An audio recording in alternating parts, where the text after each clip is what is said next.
ప్రతి అక్షరం ప్రజల పక్షం. HR9 న్యూస్ టీవీకి స్వాగతం, సుస్వాగతం. అందరికీ నమస్కారం. ఈరోజు ఉత్తరప్రదేశ్లో సాంబాల్ అనే ప్రాంతానికి రాహుల్ గాంధీ గారు, ప్రియాంక గాంధీ గారు అక్కడ ఇటీవల జరిగిన గొడవల దృష్ట్యా అక్కడికి వెళ్ళి పరామర్శించాలి, అక్కడున్న ముస్లింలకి ధైర్యం చెప్పాలి అన్న ఉద్దేశంతో ఈరోజు అక్కడికి ప్రయాణమైతే బీజేపీ కేంద్రంలో ఉన్న బీజేపీ పార్టీ వాళ్ళని అడ్డుకోవడం జరిగింది. నిజానికి లా అండ్ ఆర్డర్ మెయింటైన్ చేయాల్సిన బాధ్యత ఈ ప్రభుత్వాలదే, ఈ బీజేపీ పార్టీదే.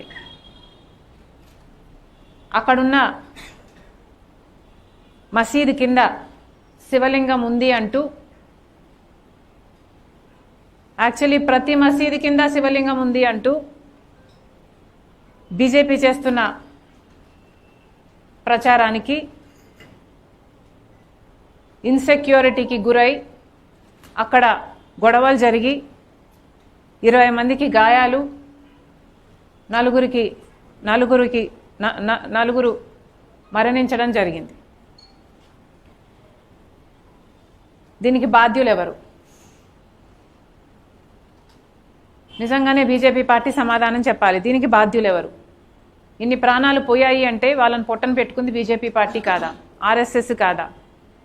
మతం పేరు మీద రాజకీయాలు చేసి ఒక మతాన్ని అవమానించి ఇంకో మతాన్ని రెచ్చగొట్టి రాజకీయాలు చేయడం బీజేపీకి ఏమీ కొత్త కాదు. వాళ్ళ ఉనికే అది, వాళ్ళ ఐడెంటిటీయే అది. మళ్ళీ నిరూపణ అయ్యింది. కానీ లీడర్ ఆఫ్ అపోజిషన్గా రాహుల్ గాంధీ గారు అక్కడికి వెళ్ళాలని అనుకుంటే దాన్ని అడ్డుకోవడం సబబేనా? ఇక ప్రజాస్వామ్యం ఎక్కడుంది? డెమోక్రసీ ఎక్కడుంది? బీజేపీ పార్టీ భారతీయ రాజ్యాంగాన్ని గౌరవిస్తుంది అనుకోవడానికి అసలు ఏమాత్రమైన అవకాశం ఉందా?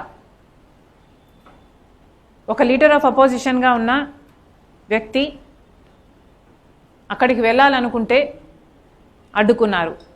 దేనికని? ఏమిటి మీ భయం? ఇప్పటికే Congress party on the floor మాట్లాడుతుంది, అవుట్ సైడ్ ద ఫ్లోర్ మాట్లాడుతుంది. మరి అలాంటప్పుడు అక్కడికి వెళ్తే మాత్రం, లీడర్ ఆఫ్ అపోజిషన్ మాట్లాడితే మాత్రం మీకు వచ్చిన నష్టం ఏమిటి? బీజేపీ పార్టీ ఈ మతతత్వ రాజకీయాలను ప్రజలందరూ గమనించాలి. బీజేపీని పాతిపెట్టే రోజు త్వరగా రావాలని కోరుకుంటున్నాం. ఇక రాష్ట్రంలో కాంగ్రెస్ పార్టీ ఈ చర్యను సీరియస్గా ఖండిస్తుంది. లీడర్ ఆఫ్ అపోజిషన్గా ఉండి రాహుల్ గాంధీ గారిని అడ్డుకోవడం కాంగ్రెస్ పార్టీ చాలా సీరియస్గా ఖండిస్తుంది. ఇక రాష్ట్రంలో జూన్ 4వ తేదీన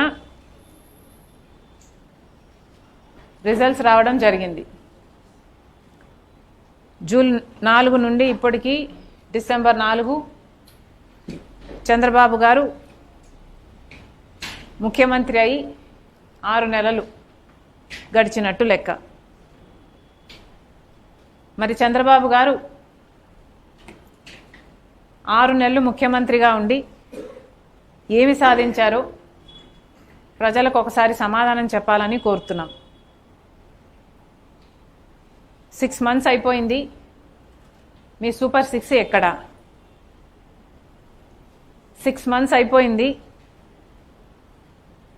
సూపర్ 6 అమలు చేయడం కాదు కదా, అసలు ఆరంభం చేయడం కాదు కదా, అసలు దీని విధి విధానాలు ఏమిటి అని కూడా ఇంతవరకు మీరు ప్రకటించలేదు. మరి చంద్రబాబు గారికి ఇలాగే కాలయాపన చేసే ఉద్దేశమే ఉందని మేము భావించాల్సి వస్తుంది. సూపర్ 6 మీరు ప్రకటించే నాటికే రాష్ట్రం మీద జగన్మోహన్ రెడ్డి గారి ప్రభుత్వం 8 లక్షల కోట్ల రూపాయలు అప్పు చేసిందని మీకు తెలుసు. రాష్ట్రం మీద ఎంత భారం ఉందో మీకు తెలుసు. అయినా కూడా మీరు సూపర్ 6 వాగ్దానాలు చేశారు. ప్రతి రైతుకి ప్రతి సంవత్సరం 20,000 రూపాయలు ఇస్తామని వాగ్దానం చేశారు. అది ఇవ్వలేదు. 20 లక్షల మందికి ఉద్యోగాలు ఇస్తామన్నారు, లేదా 3,000 రూపాయలు నిరుద్యోగ భృతి ఇస్తామన్నారు. మీకు 20 లక్షల మంది నిరుద్యోగులు ఉన్నారని తెలిసే 20 లక్షల మందికి ఉద్యోగాలను కల్పిస్తామని చెప్పినట్టు లెక్క. ఆ లెక్కన 3,000 రూపాయలు మీరు 20 లక్షల మందిలో ఎవరికి ఇంకా ఉద్యోగాలు ఇవ్వలేదు కాబట్టి 20 లక్షల మందికి మీరు 3,000 చొప్పున 6 నెలలుగా ఇచ్చుండాల్సింది. అది కూడా చంద్రబాబు గారు ఇంకా మొదలు కూడా పెట్టలేదు. మరి 20 లక్షల మందికి ఉద్యోగాలు మీరు ఎప్పుడు ఇస్తారు? ఎన్నెన్ని ఉద్యోగ అవకాశాలు ఎప్పుడెప్పుడు కల్పిస్తారో మీరు ఆ బిడ్డలకు చెప్పాల్సిన అవసరం లేదా? ఇకపోతే చదువుకుంటున్న ప్రతి బిడ్డకు 15,000 రూపాయలు ఇస్తామని మీరు చెప్పారు. 4 బిడ్డలుంటే 60,000 రూపాయలు ఇస్తామని ప్రతి మీటింగ్లో చెప్పారు. మరి ఇంతవరకు దాని అమలు కాలేదు. కనీసం ఎప్పుడు ఇస్తారు? స్కూళ్ళు మొదలయ్యాయి, మీరు ముఖ్యమంత్రి అయిన తర్వాత తల్లిదండ్రులు ఫీజులు కట్టారు, అయినా మీరు మాత్రం చెల్లించలేదు. ఇక 18 ఏళ్ల నుండి 59 సంవత్సరాల వరకు అర్హులైన వాళ్ళందరికీ 1,500 రూపాయల చొప్పున ప్రతి నెల ఇస్తాము అన్నారు. మహాశక్తియా దీని పేరు? అంటే మహిళలందరినీ మహాశక్తులను తయారు చేస్తాం అన్నంత బిల్డప్ ఇచ్చారు. ఏది మీరు ఇచ్చే 1,500కే నెలకి? పోనీ అదైనా ఇచ్చారా? మొదలు పెట్టారా? పెట్టే ఉద్దేశం ఉందా? 6 నెలలు గడిచే పోయాయి. ఇంకొకటి 3 సిలిండర్లు, సంవత్సరానికి 3 సిలిండర్లు ఇస్తామన్నారు. 6 నెలలు గడిచిపోయింది, 1 సిలిండర్ ఇచ్చినట్టున్నారు. వచ్చే 6 నెలల్లో ఇంకా 2 సిలిండర్లు మీరు ఇవ్వాల్సి ఉంది. బస్సు, ఉచిత బస్సు మహిళలకి. ఇది చాలా మీ అన్ని స్కీముల కంటే, అన్ని పథకాల కంటే సూపర్ 6లో అతి తక్కువ కాస్ట్ పరంగా అతి తక్కువ ఉన్న స్కీము ఫ్రీ బస్సు. మహిళలకు సంబంధించిన విషయం, వాళ్ళ భద్రతకు సంబంధించిన విషయం, పక్క రాష్ట్రాలలో అమలు చేస్తున్న పథకం. కర్ణాటక అయితేనేమి, తెలంగాణ అయితేనేమి ఆ ముఖ్యమంత్రులు అధికారంలోకి వచ్చిన వెంటనే అమలు చేసిన పథకం. కానీ చంద్రబాబు గారికి 6 నెలలు దాటినా కూడా అమలు చేత కావటం లేదు. మరి చంద్రబాబు గారు 6 నెలలు గడుస్తుంది, 12వ తేదీ వస్తే ప్రమాణ స్వీకారం చేసి కూడా 6 నెలలు అవుతుంది. మరి ప్రజలకు ఈ 6 నెలల్లో, ఈ 6 మంత్స్లో, ఈ సూపర్ 6లో ఎన్ని అమలు చేశారు? ప్రజల ముందుకు వచ్చి సంజాయిషి ఇచ్చుకోవాల్సిన అవసరం ఉంది. ఇక ఇటీవల FBI, సెక్యూరిటీస్ ఎక్స్చేంజ్ కమిషన్, అంటే అమెరికాలో ఉన్న సెబీ ఈక్వివలెంట్ సంస్థ, అవినీతి జరిగిందని అదానీ గ్రూపు ఇక్కడి ముఖ్యమంత్రి 2021 ముఖ్యమంత్రి 2021లో ఉన్న ముఖ్యమంత్రి గారికి 750 కోట్ల రూపాయలు 1750 కోట్ల రూపాయలు లంచం ఇచ్చారని అక్కడ వాళ్ళు కేసులు పెట్టి ట్రయల్ కూడా మొదలు పెడుతున్నారు. కానీ ఇక్కడ మాత్రం ఏమీ జరగనట్టే అప్పటి ముఖ్యమంత్రి అయినా ఇప్పటి ముఖ్యమంత్రి అయినా వ్యవహరిస్తున్నారు. చంద్రబాబు గారైతే అసెంబ్లీలో ఈ వ్యవహారం గురించి మాట్లాడుతూ కనీసం అదానీ అన్న పేరు ఉచ్చరించడానికి కూడా భయపడ్డారు. అదానీ అన్న పేరు మాట్లాడడానికే మీకు అంత భయం అయితే ఇక మీరు ఏ చర్య అయినా ఎలా తీసుకుంటారు ముఖ్యమంత్రి గారు అని అడుగుతున్నాం. కేవలం మీరు బీజేపీ పార్టీతో కూటమి కట్టారు కాబట్టి, మీ సంబంధాలు బాగుండాలి కాబట్టి మీరు ప్రజా ప్రయోజనాలను తాకట్టు పెట్టడానికి సిద్ధపడ్డారు. ప్రజలను తాకట్టు పెట్టిన జగన్మోహన్ రెడ్డి గారి ప్రజల రాజకీయ లబ్ధి కోసం అదే ప్రజలను తాకట్టు పెట్టిన మీకు ఏమిటి తేడా? ఒకసారి ఆలోచన చేసుకోవాల్సిన అవసరం ఉంది. ఇక అప్పటి ముఖ్యమంత్రి జగన్మోహన్ రెడ్డి గారు అయితే, నా పేరు ఎక్కడైనా ఉందా, జగన్మోహన్ రెడ్డి అన్న పేరు ఎక్కడైనా ఉందా, లేక ఎవరైనా మీకు ఫోన్ చేసి చెప్పారా జగన్మోహన్ రెడ్డి కింద డబ్బిచ్చాము అని అతి తెలివిగా మాట్లాడారు. దీన్ని అతి తెలివి అనుకుంటున్నారో, అప్పుడు ముఖ్యమంత్రిగా ఎవరున్నారో 2021లో అందరికీ తెలుసు, మీకు కూడా తెలుసు. మరి ఎవరున్నారో తెలియనట్టు ఆ పేపర్లలో చీఫ్ మినిస్టర్ ఆఫ్ ఆంధ్రప్రదేశ్ అని వాళ్ళు పేర్కొంటే ఇక జగన్మోహన్ రెడ్డి గారు కాక ఎవరవుతారు?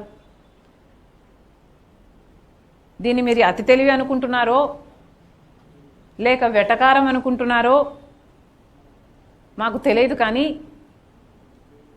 ఇది మాత్రం వెర్రితనంలాగా అనిపిస్తుంది.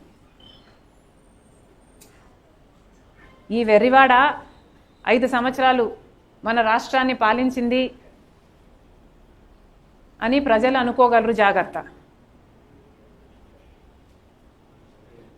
ఇంత అవినీతి జరిగినా కూడా ఈ డీల్ గురించి, ఈ డీల్ని రద్దు చేయటం గురించి ఇంతవరకు ఆంధ్ర రాష్ట్ర ప్రభుత్వం అంటే ఇప్పుడు చంద్రబాబు గారు ముఖ్యమంత్రిగా ఉన్నారు, ఒక్క మాట కూడా మాట్లాడటం లేదు. జగన్మోహన్ రెడ్డి గారు ముఖ్యమంత్రిగా ఉండి చంద్రబాబు గారు అప్రూవ్ చేసిన పవర్ డీల్స్ అన్నీ క్యాన్సిల్ చేయటం జరిగింది.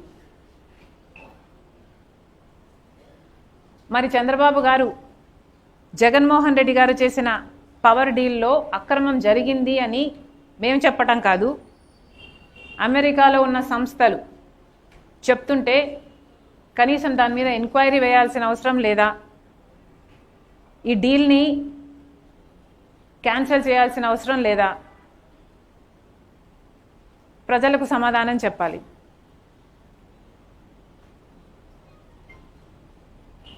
₹99 పక్క రాష్ట్రాలలో అదే పవర్ నమ్ముతూ ₹2.49 ఆంధ్ర రాష్ట్రం డీల్ చేసుకుంది అంటే మరి ఆంధ్ర రాష్ట్ర ప్రజల మీద ఆ 50 పైసల భారం పడదా?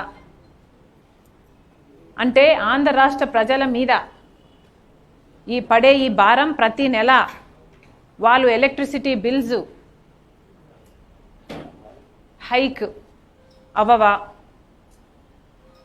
అంటే ఈ భారం ప్రజల మీద పడినా పర్వాలేదని చంద్రబాబు గారు చెప్తున్నారా? ట్రాన్స్మిషన్ కాస్ట్ ఉండవు అని జగన్మోహన్ రెడ్డి గారు చెప్తున్నారు.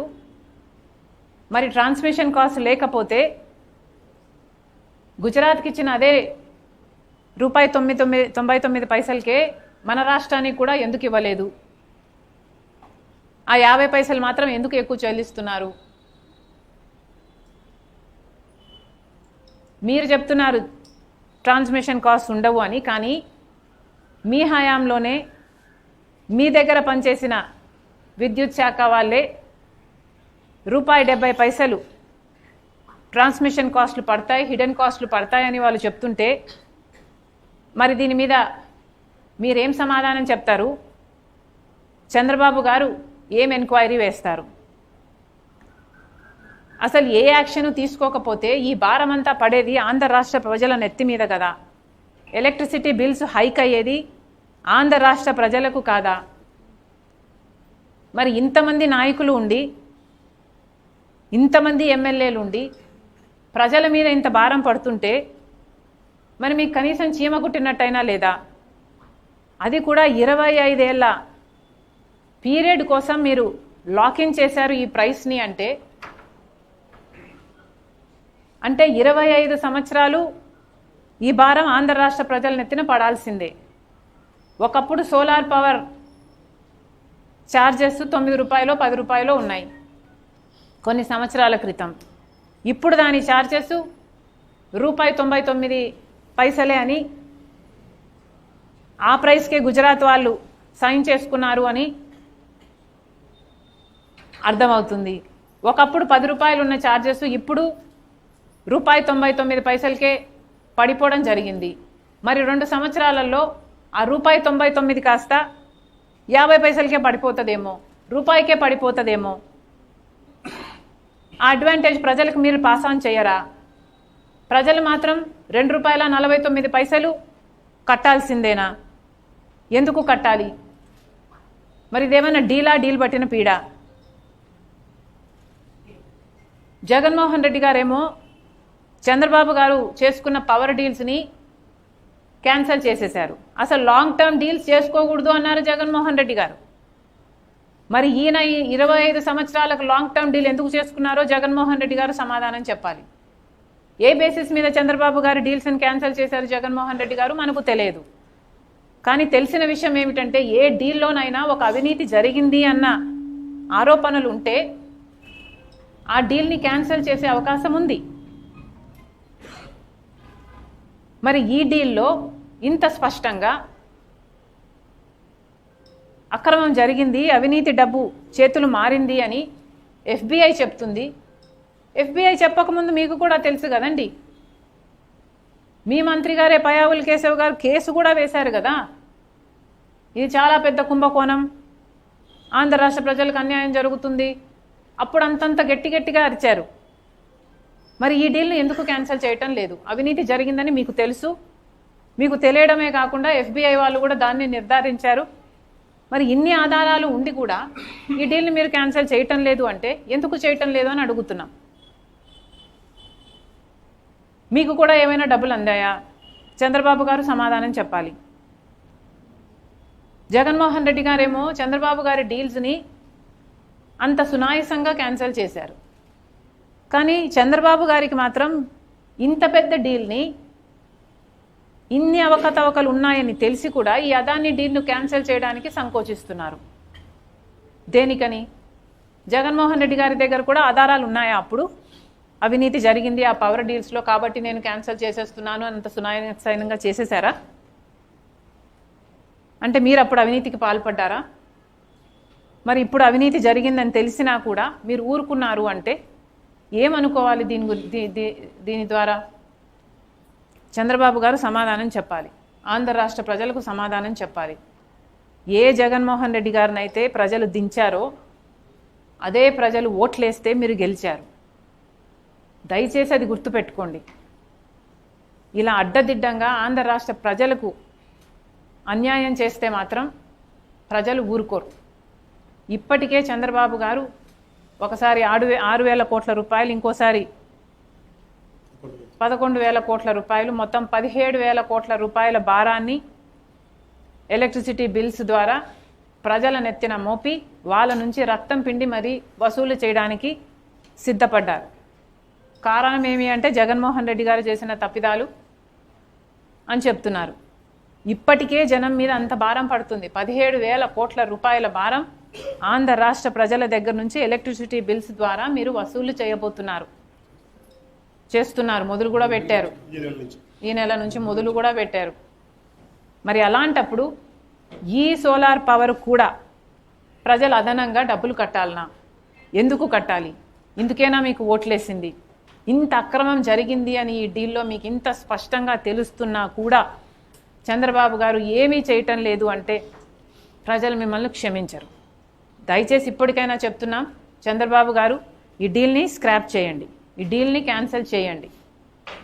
అందులో భాగంగానే సెంట్రల్ ఎలక్ట్రిసిటీ రెగ్యులేటరీ కమిషన్కి కూడా మేము లేఖ రాయడం జరుగుతుంది. సెంట్రల్ ఎలక్ట్రిసిటీ రెగ్యులేటరీ కమిషన్ను is a central body. Interstate electricity transmission, trading, tariffs ఇవన్నీ రెగ్యులేట్ చేసే బాడీ. కనీసం వాళ్ళైనా జోక్యం చేసుకొని ఈ డీలు అక్రమము అని తేల్చి అదాని గ్రీన్కి జగన్మోహన్ రెడ్డి గారి ప్రభుత్వం చేసుకున్న డీల్ని క్యాన్సిల్ చేయాలని కాంగ్రెస్ పార్టీ డిమాండ్ చేస్తుంది. Thank you.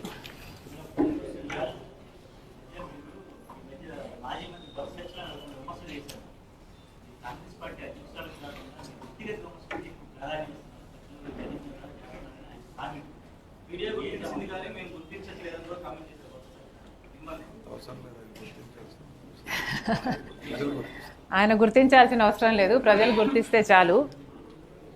బొత్స గారికైనా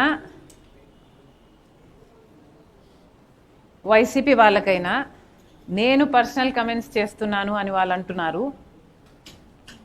పచ్చకామర్లు కమ్మినోనికి లోకమంతా పచ్చగానే కనిపిస్తుందట. వైసీపీ నాయకునికి, వైసీపీ లీడర్లకి నేను చెప్పాల్సింది ఏమిటంటే,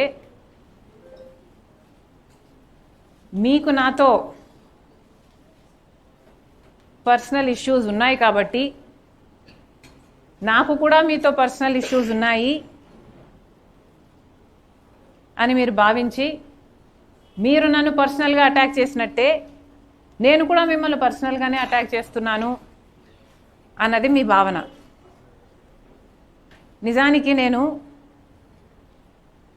వైసీపీ నాయకుల పర్సనల్ విషయాలు మాట్లాడడం మొదలు పెడితే వాళ్ళు కనీసం ఇంట్లో నుంచి అడుగు కూడా బయట పెట్టలేరు. నేనా పర్సనల్గా మాట్లాడుతున్నది? అయినా ఏది పర్సనల్ అండి? మీరు చేసిన అక్రమాలు, అవినీతి ఎంత ఎత్తునున్నాయంటే, మీరు అధికారంలోంచి దిగిపోయిన 6 నెలలకు కూడా ఇంకా మాట్లాడినా తీరటం లేదు. ఏది పర్సనల్ అండి? ఋషికొండని గొరిగేశారు, మీరు ప్యాలెస్ కట్టుకున్నారు, మీ బాత్రూంలో నుంచి కూడా మీకు సీవ్యూ కావాలని. ఇది మాట్లాడితే ఇది పర్సనల్ అవుతుందా? మీ బాత్రూంలో మీకు పర్సనలే అవ్వచ్చు, కానీ ఋషికొండ అనేది ప్రజలది కదా, దాన్ని కదా మీరు గొరిగేసింది. ఏం మాట్లాడామండి పర్సనల్గా? పూర్తి మద్యపాన నిషేధం అని చెప్పారు. మీరు అమ్మఒడి కింద ఇచ్చింది ఓ కొంత అయితే 4 వంతులు ప్రజల నుంచి వసూలు చేశారు మద్యంలో. అది కూడా నాసిరకం మద్యం సప్లై చేసి వాళ్ళ ప్రాణాల మీదకి వచ్చేటట్టు చేశారు. అది పర్సనల్ అవుతుందా? ఏది పర్సనల్ అవుతుందండి? ఆ రాజీవ్ ఆరోగ్యశ్రీకి బకాయిలు పెట్టారు, ఫీజు రీయింబర్స్మెంట్కి బకాయిలు పెట్టారు. మేము మాట్లాడితే అది పర్సనల్ అవుతుందా? రాజశేఖర్ రెడ్డి గారి జలయజ్ఞం 40 ప్రాజెక్టులకు పైగా ఉన్నాయి, మిగిలిపోయినాయి. అధికారం లేకొచ్చిన 6 నెలలకే పూర్తి చేస్తామని మీరు నవరత్నాలలో పెట్టుకున్నారు దాన్ని. మరి 5 సంవత్సరాలు అధికారంలో ఉన్నారు, పూర్తి చేయలేదేమని మేము అడిగితే ఇది పర్సనల్ అవుతుందా? రైతుల గురించి 5 సంవత్సరాలు మీరు అధికారంలో ఉన్నారు, ప్రతి సంవత్సరం 3,000 కోట్ల రూపాయలు రైతులకు ధర స్థిరీకరణ నిధి పక్కన పెడతామని చెప్పారు, పెట్టలేదు. 4,000 కోట్ల రూపాయలు పంట నష్టపోతే పంట నష్ట పరిహారం అన్నారు, పెట్టలేదు. రైతులంతా అప్పుల పాలైపోయారు, అయినా కనీసం మీరు డ్రిప్పుకు కూడా సబ్సిడీ ఇవ్వలేదు. ఇది మాట్లాడితే ఇది పర్సనల్ అవుతుందా? ఏది పర్సనల్ అవుతుంది? ఎట్లా పర్సనల్ అవుతుంది? అదానితో మీరు చేసుకున్న డీలు 1,750 కోట్ల రూపాయలని నేనేదో కనుక్కోలేదండి, అమెరికాలో కనుక్కున్నారు.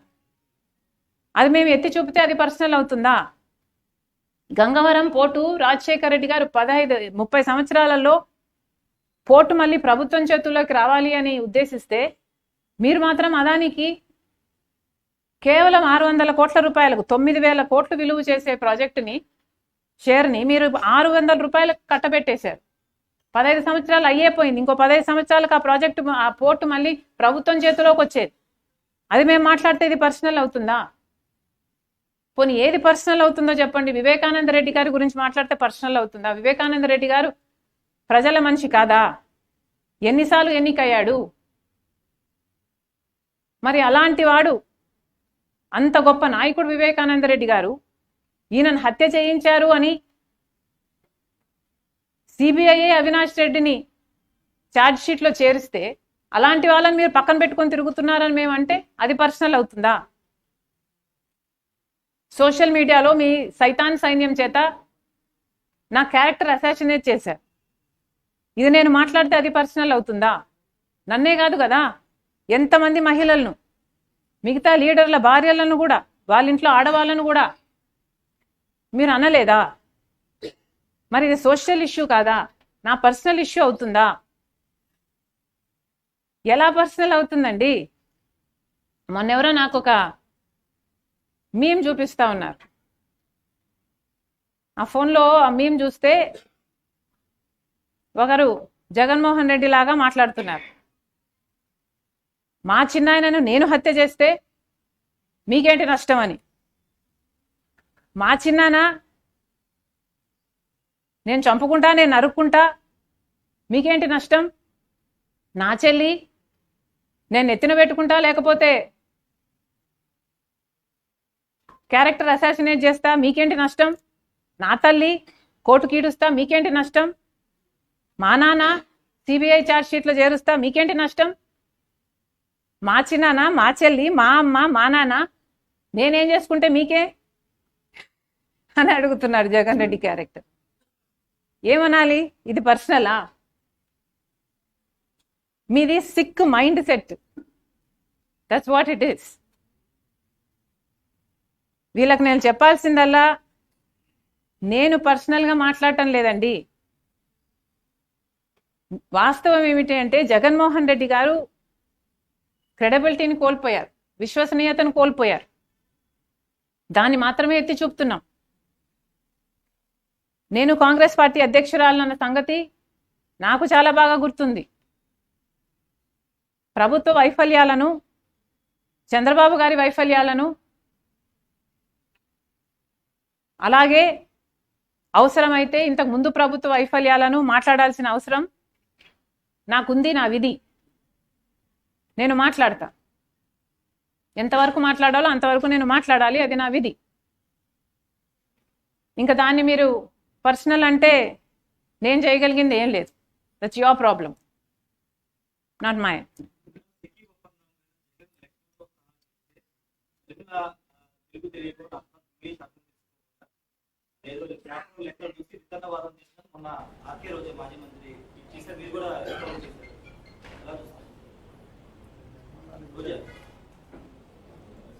మేము వితండవాదం చేయటం లేదు, అదే చెప్తున్నా నేను. సబ్జెక్ట్ ఉంది కాబట్టే మాట్లాడుతున్నాం. అవినీతి చేసింది మీరు, అక్రమాలు చేసింది మీరు, మీ అవినీతిని బయట పెడుతున్నాం అంతే. తప్పంతా మీరు చేసి దాని గురించి మాట్లాడినందుకే మా మీద అంత కోపం అయితే ఇంకా ప్రజలకు మీ మీద ఎంత కోపం ఉండాలి? అందుకే కదా మీకు 11 ఇచ్చింది.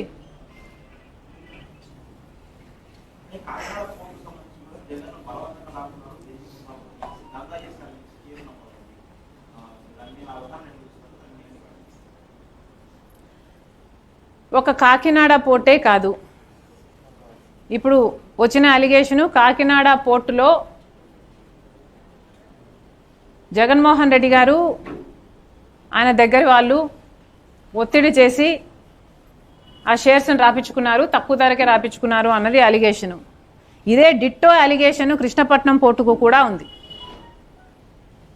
గంగవరం పోర్టులో కూడా ఇదే జరిగింది. కాకపోతే అది ప్రభుత్వ వాటా, ప్రజల ఆస్తి. ఇదే జరిగింది. అన్ని పోర్ట్ల మీద ఎందుకు ఎంక్వైరీ వేయటం లేదు అని అడుగుతున్నాం చంద్రబాబు గారిని.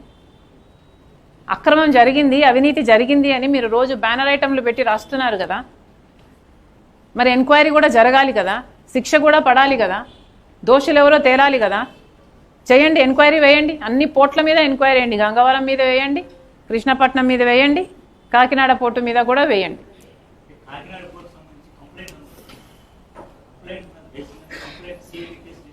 ఏ సుమోటోగా తీసుకోకూడదా వీళ్ళకి చిత్శుద్ధి ఉంటే? పయావుల కేశవ్ గారు కేసు కూడా వేశారు.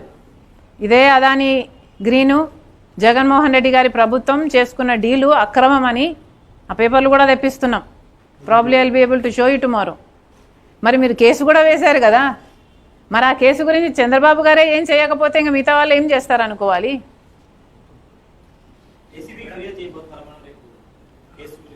ఎస్, ఎవరో ఒకరు ఏదో ఒకటి చేయాలి కదా. ఒక పక్క చంద్రబాబు గారు ఏం చేయరు, ఆయనకు మేజర్ ఎమ్మెల్యేలు ఆయన దగ్గర ఉన్నారు. 11 ఎమ్మెల్యేలు ఉన్నది వైసీపీ, వాళ్ళు ఎలాగో చేయరు. ఎవరో ఒకరు చేయాలి కదా. మరి ఏమైంది? కల్పించండి. ఏం కల్పించలేదండి.